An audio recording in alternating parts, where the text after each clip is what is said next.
जम्मू कश्मीर में assembly election की तैयारियां तमाम पार्टीज ने शुरू कर दी हैं, पर आज देखने को मिला यहां पे बीजेपी की एक बहुत बड़ी मीटिंग हुई है।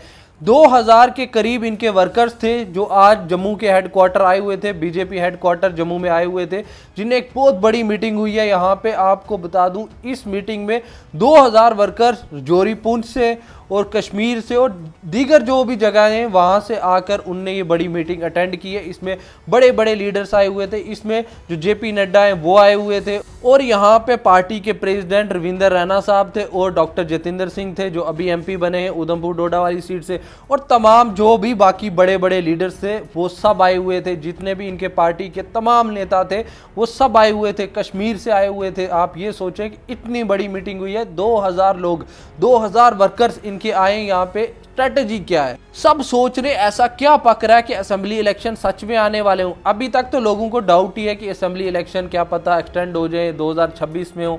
अफवाहें तो ये भी चल रही हैं। इलेक्शन कमीशन ने ऐलान भी कर दिया कि हम जम्मू कश्मीर में इलेक्शन कराने वाले हैं, 3 स्टेट में होने वाले हैं, तो चौथी जम्मू कश्मीर का भी बोला हुआ है। अब बाकी तमाम दीगर पार्टी ये सोच रही है, बीजेपी ने इतनी बड़ी मीटिंग रख लिया, अपने पार्टी वर्कर्स बुला लिए, कश्मीर से बुला लिए, जम्मू से बुला लिए, यहाँ पे जोरी पुंछ से बुला लिए, ऐसा क्या हो रहा है? कुछ तो गड़बड़ है। क्या ये असेंबली इलेक्शन कराने जा रहे हैं? क्योंकि कुछ दिन पहले ही देखा गया, 2 दिन पहले ही यहाँ से तमाम जो भी जम्मू कश्मीर के बीजेपी के बड़े लीडर्स थे ये यहाँ से चले गए थे दिल्ली जाकर इनने मीटिंग की है, और बीजेपी के तमाम लीडर्स को दिल्ली बुलाया था। दिल्ली बहुत बड़ी मीटिंग हुई है और उसके बाद ये लोग वापस आए और यहाँ पे जेपी नड्डा ने एक बहुत बड़ी यहाँ पे मीटिंग को संबोधित किया और तमाम 2000 वर्कर्स आए, 2000, और उसमें आप समझे टॉप जो लीडर्स है सब आए हुए थे यहाँ पे। अब आपको बता दूं, जितने भी ये नेता हैं इनकी जो प्रेस कॉन्फ्रेंस आई है उनमें तो इनने बोला है कि ये एक रेगुलर मीटिंग है, ये हम देश भर में हर जगह पे करते हैं, तो ये कोई इतनी बड़ी कोई चीज़ नहीं। आप सोच रहे होंगे कि असेंबली इलेक्शन आने वाले हैं सितंबर अक्टूबर में, हम उस चीज़ की कोई मीटिंग रखी है, कोई स्ट्रेटजी वगैरह, वैसा नहीं है। हम यहाँ पे एक मीटिंग जो रेगुलर बेसिस पे हम करते रहते हैं वही हुई है, ऐसा कुछ नहीं है। और तमाम बड़े बड़े लीडर्स ने ऐसे बयान दिए, इनने कोई डायरेक्टली नहीं बोला कि असेंबली इलेक्शन की हम यहाँ पे मीटिंग करने आए, असेंबली इलेक्शन को लेकर तैयारियाँ करने आए, वैसा कुछ उनने मीडिया में नहीं बोला। अब यहाँ पे रविंदर रैना साहब का एक इंटरेस्टिंग बयान आया। रविंदर रैना साहब ने तमाम वर्कर्स को बोला कि आप प्लेज लो कि हम जो नेक्स्ट सीएम है बीजेपी का देखेंगे, यहाँ पे बीजेपी का ही नेक्स्ट सीएम बनेगा, ऐसा उनका कहीं ना कहीं कहना है कि जब असेंबली इलेक्शन होंगे उसके बाद जो नतीजे आएंगे उसमें जम्मू कश्मीर का जो नेक्स्ट चीफ मिनिस्टर बनने वाला है वो बीजेपी का बनेगा, ऐसा उनका कहीं ना कहीं कहना था। आप ये समझे रविंदर रैना साहब कहीं ना कहीं इशारा दे रहे हैं कि अगर इलेक्शन होंगे तो हमने बीजेपी का सीएम बनाना है, हम लोगों ने सीटें जीतनी है। अब आपको क्या लगता है कि नेक्स्ट सीएम बीजेपी का बन सकता है? क्या लगता है आपको? इस पे आप राय जरूर रखना। पर यहाँ पे जो बाकी पार्टीज है, नेशनल कॉन्फ्रेंस, पीडीपी और डीपीएपी हुई, यहाँ पे आज़ाद साहब की डीपीएपी पार्टी है, उसके बाद अल्ताफ बुखारी साहब की अपनी पार्टी हुई, सजाद लोन की पार्टी हुई और इंजीनियर रशीद की भी पार्टी हुई।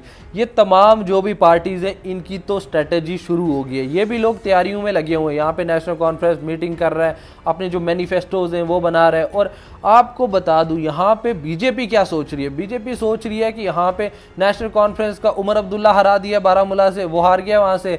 दूसरी बात करें महबूबा मुफ्ती जी वर्जोरी से हार गए। कहीं ना कहीं यहाँ पे बीजेपी को लगता है कि यहाँ पे नेशनल कॉन्फ्रेंस को लोग एक्सेप्ट नहीं कर रहे। जहाँ पे उमर अब्दुल्ला हार गया तो लोगों ने एक्सेप्ट नहीं किया, तभी तो हारा है। दूसरी तरफ पीडीपी की महबूबा मुफ्ती, 2 बड़े नेता यहाँ पे हार चुके हैं। अब सवाल ये पैदा होते हैं, अगर असेंबली इलेक्शन हो जाते हैं तो नेक्स्ट जो चीफ मिनिस्टर है क्या बीजेपी का बनेगा? क्या बीजेपी तमाम सीटें जीत जाएगी और बीजेपी ही अपना जो चीफ मिनिस्टर है वो बनाएगी? रविंदर रैना जी का एक सपना है चीफ मिनिस्टर बनने का, जम्मू कश्मीर का पहला, बीजेपी का पहला चीफ मिनिस्टर रविंदर रैना बनेगा, ऐसा उनका कहीं ना कहीं ख्वाब है।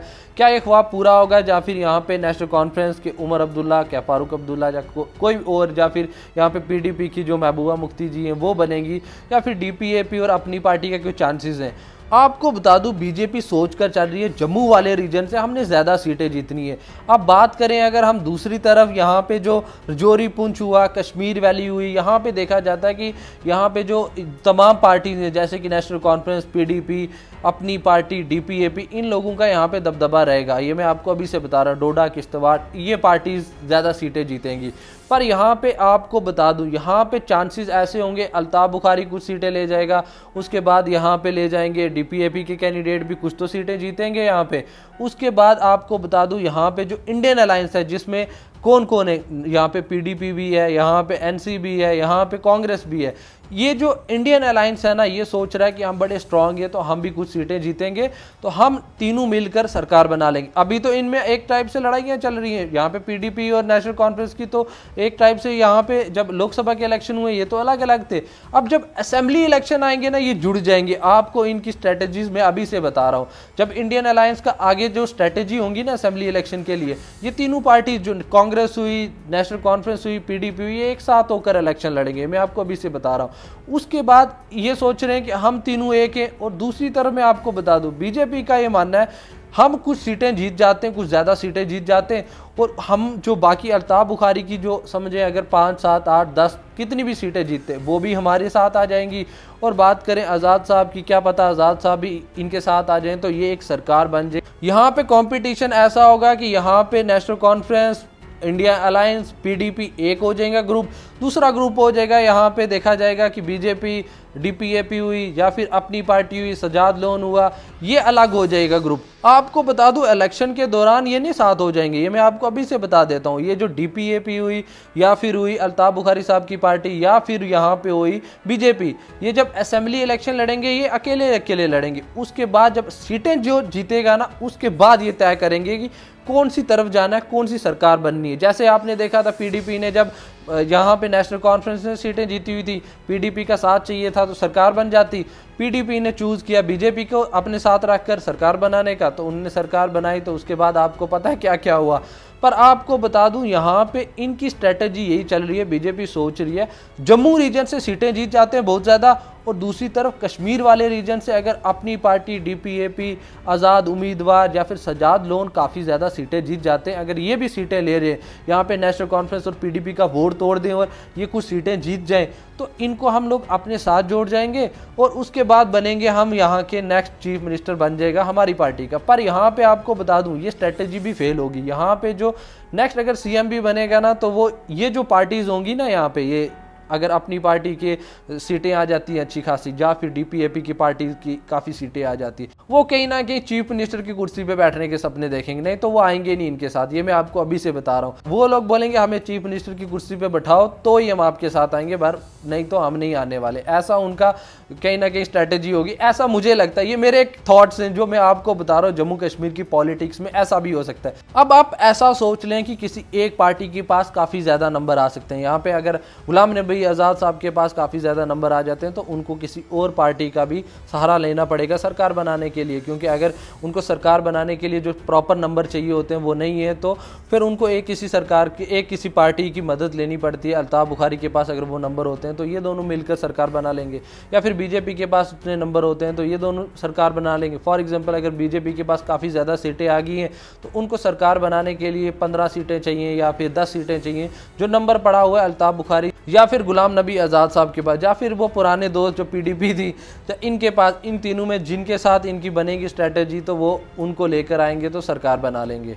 पर देखेंगे अब असेंबली इलेक्शन जब होंगे उसके बाद की ये जो है स्ट्रेटजी ये इनकी होगी। ये तो मेरा मानना है कि ऐसा भी ये कर सकते हैं। जम्मू कश्मीर की पॉलिटिक्स को जितना मैं समझता हूँ, जितना मैं ये जानता हूँ कि यहाँ पे क्या क्या स्ट्रेटजी चलेंगी, यहाँ पे क्या क्या होगा, वो तो मैं अपनी राय बता रहा हूँ।